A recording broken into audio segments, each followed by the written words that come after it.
When I came home after 6 weeks away, my house wasn't damaged, it was gone. The farmhouse my grandfather had rebuilt with his own hands had been reduced to a cracked concrete slab.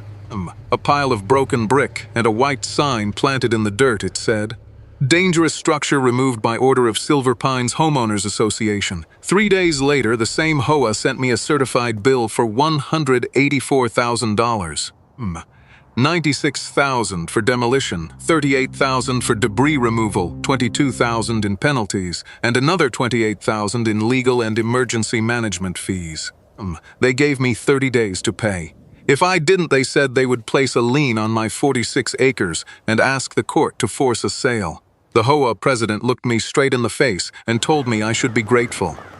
According to her, they had done the neighborhood a favor. I didn't yell. I didn't threaten her. I took the demolition order she handed me, drove to the county building department, placed it on the counter and asked one question. Who signed this? The clerk stared at the document. Then she looked up at me. No one here did. That was the moment I realized this wasn't just an HOA dispute.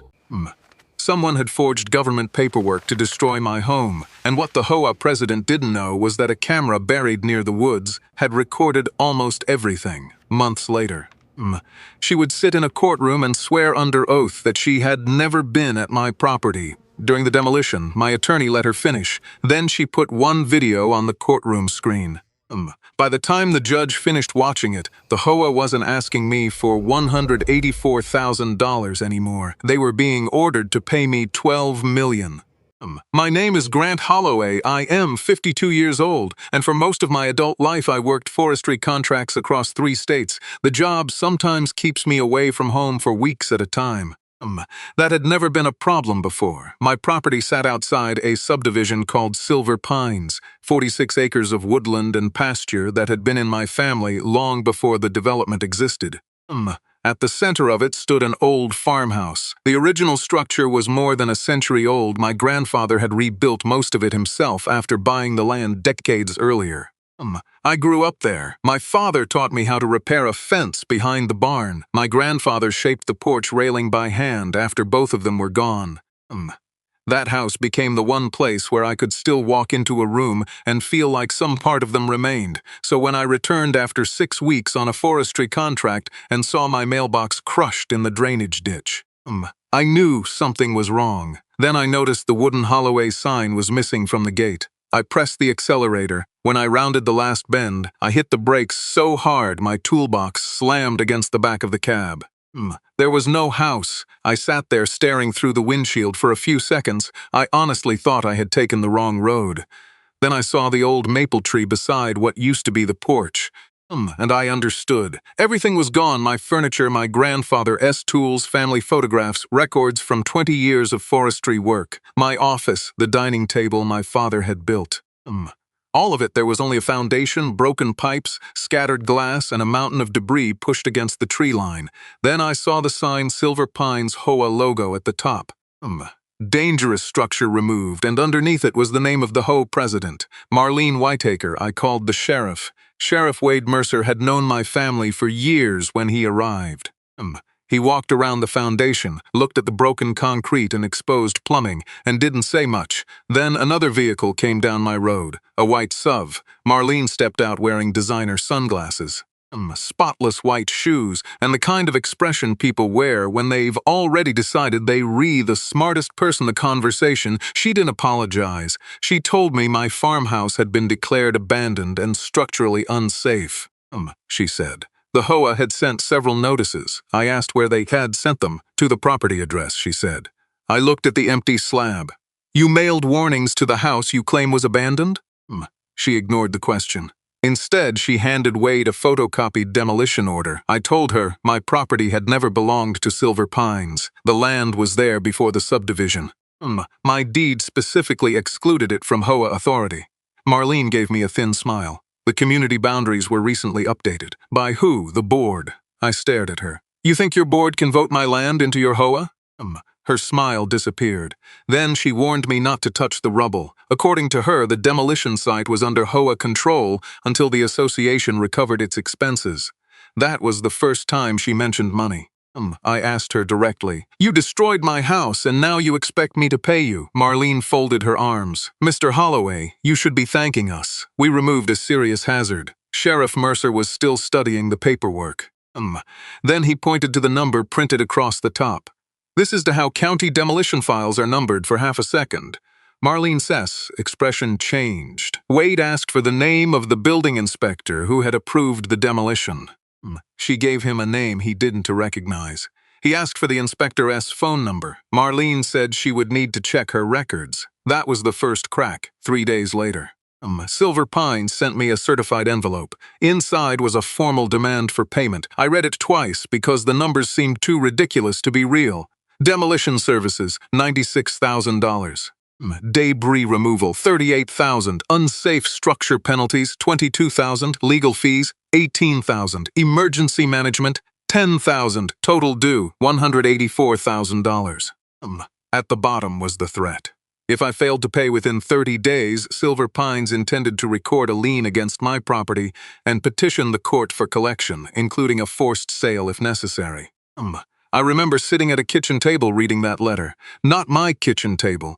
That one was buried underneath a pile of rubble. I was staying in a rented cabin 10 miles away. The people who had destroyed my home were now billing me for the destruction, and if I didn't pay them, they were threatening to take the land underneath it. That was when I stopped thinking of Marlene as an arrogant HOA president who had simply gone too far. People make mistakes. People misunderstand property lines. People overstep their authority. But this was organized. Someone had prepared paperwork. Someone had hired contractors. Someone had calculated penalties. Someone had already planned the lien, so the next morning. I took everything to an attorney named Tessa Monroe. She read the HOA letter first. Then she opened my deed. 5 minutes later, she looked up. Grant, they have a problem. What kind? You re-not in their HOA. I know no. I mean there is no gray area. Legally, there isn't even an argument. Then she kept reading. She pulled up county plats, property records, and development maps. About 20 minutes later, her expression changed. Actually, she said, I think you have a much bigger problem. Silver Pines had expanded over the years until my land sat along one entire side of the subdivision. Then Tessa opened a transportation planning map. A new highway connector had been approved several miles away. Silver Pines had one major obstacle. The shortest practical route from the subdivision to that future highway crossed my property. Not all 46 acres, just a narrow strip of about 6. And suddenly I remembered something I hadn't thought about in months. Marlene had tried to buy that strip from me 3 separate times. The first offer was low. The second was dressed up as a community infrastructure partnership. The third time she came to my gate personally. I told her no. She told me a connector road would increase property values throughout Silver Pines. I told her that was my problem. She stared at me and said, "You'll sell eventually." At the time I thought she was bluffing. Sitting in Tessa's office, those words sounded completely different. Tessa tapped the highway map. If they control this strip, Silver Pines gets direct highway access. How much would that matter? For hundreds of homes. She looked at me. Millions. Then she pointed at the lien threat. What happens if you can pay $184,000? They try to force a sale. Exactly. She leaned back in her chair. I don't think destroying your house was the end goal.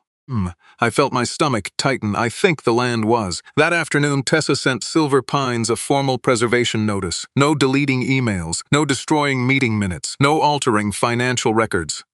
Contractor communications, security footage, or anything connected to my property. Less than 2 hours later, the HOA website announced a mysterious server malfunction. Several public board records disappeared. Tessa called me. Now I know we were looking in the right direction. The next morning, we went to the county building department. Tessa put Marlene as demolition order on the counter. A clerk searched the file number. Nothing. She searched my address. Nothing. She searched the parcel number. Still nothing. There had never been a demolition permit. There had never even been an application. Then a senior inspector came out and examined the document. He noticed something almost immediately. The county had stopped using that version of its official seal 3 years earlier. Then he checked the signature at the bottom. It didn't belong to any current employee. It didn't match any former employee either. He pushed the paper back across the counter. This did not come from our department on the drive back, I asked Tessa. Exactly what that meant. She kept her eyes on the road. It means somebody didn't misunderstand HOA authority. She paused. They manufactured government authorization. You mean forgery? I mean, we a long way past a landscaping dispute. For the first time since I had come home, I felt something besides anger. I felt afraid. An HOA president making a terrible legal decision was one thing. Someone willing to create fake county documents, destroy a house, manufacture a six-figure debt, and threaten a forced sale was something else. Tessa told me not to confront Marlene. Instead, we started building a file. Every notice, every photograph, every county record, every letter, every conversation I could remember. And that night, while walking the edge of my property, I remembered one more thing: a camera. Years earlier, I had installed a small wildlife camera near a weather monitoring post at the tree line. It wasn't aimed at the house. It faced part of the driveway because I used it to track deer moving across the property. I almost never checked it. When I found the camera, the memory card was missing. For about 5 seconds, I thought whoever had demolished the house had beaten me to it. Then I remembered something. The camera had a cellular backup feature, motion-triggered clips automatically uploaded to a remote account. I hadn't logged into that account in more than a year. That night, sitting in the rented cabin, I reset my password. The archive loaded hundreds of clips: deer, coyotes, my truck, delivery drivers. Then I reached the morning. My house was demolished. The first clip started at 5:41 in the morning. Headlights appeared. One truck came down my driveway. Then another, then an excavator, then a bulldozer, and leading the entire convoy was a white SUV. I froze the frame. Marlene Whitaker's SUV. I called Tessa. She came over immediately. We played the next clip. Marlene stepped out. Another showed her walking toward my farmhouse with a folder in her hand. Tessa leaned closer to the laptop. Don't send this to anyone. I looked at her. Why? Because right now she doesn't know we have it. Then we watched the rest. The demolition lasted almost 9 hours. Marlene was to simply present. She supervised it. The camera couldn't see every part of the house, but it captured enough of the driveway and front property line to tell the story. We watched Marlene point toward the porch. The machine moved. Later, she directed workers toward the storage barn, then the stone fence, then the well structure. At one point, contractor Nolan Price walked toward her. The microphone barely caught their conversation. But the audio was clear enough.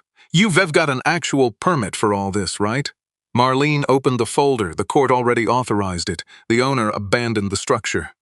Nolan hesitated. Marlene handed him the papers. Keep working, he did. Then came the clip I still have trouble watching. The excavator pushed into the front of the farmhouse. The porch collapsed.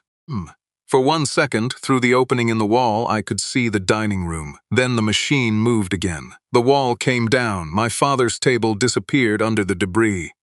I stood up and walked away from the computer. Tessa stopped the video. After a minute, I said, "We release this." "No, she destroyed my house." "I know. She is lying." "I know. Then why wait?"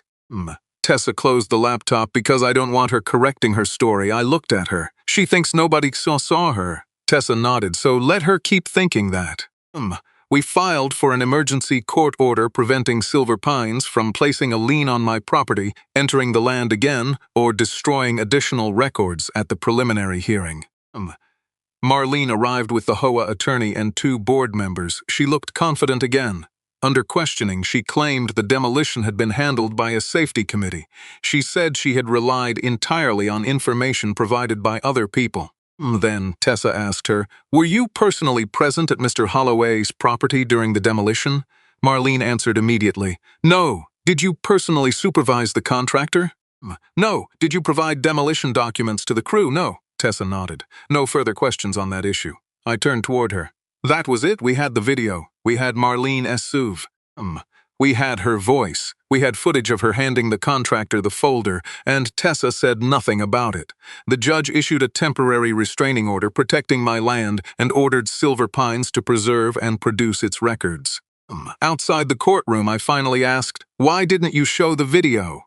Tessa looked back toward the courthouse doors. "Because before today, Marlene was lying to you." She picked up her case bag. "Today," she lied under oath. That was the moment I understood, Marlene thought. Our silence meant weakness. It didn't. We were giving her room to build the case against herself. Then court-ordered discovery changed everything. Silver Pines eventually produced emails, financial records, consultant reports, development projections, and internal planning documents. Some were incomplete, some had apparently been deleted and later recovered. But enough survived. One set of reports projected how much Silver Pines property values could rise if the subdivision gained direct highway access. Another showed several proposed road routes. Every realistic route crossed my land. Then Tessa found an email chain involving Marlene, a developer, and 2 board members. One phrase appeared more than once: resolve the Holloway parcel. Another email discussed what they called acquisition pressure. Then came a spreadsheet outlining liens, code penalties, emergency abatement costs, and forced property sales. My $184,000 bill suddenly looked much less random. Tessa laid the records across a conference table. Here's the pattern. First, declare the house unsafe. Second, demolish it. Third, charge me $184,000. Fourth, place a lien when I couldn't pay. Fifth, push the land toward a forced sale, and once Silver Pines controlled the parcel, the connector road could move forward. My house hadn't been destroyed because it was dangerous. It had been destroyed because it was sitting on land they wanted. That discovery changed the entire case. This was no longer about an HOA president exceeding her authority. It looked like a deliberate attempt to pressure an owner off valuable property, and Marlene still didn't know about the camera. Months later, the case reached the hearing that mattered. By then, the county had formally confirmed that no demolition permit existed. My deed established that Silver Pines had no authority over my property.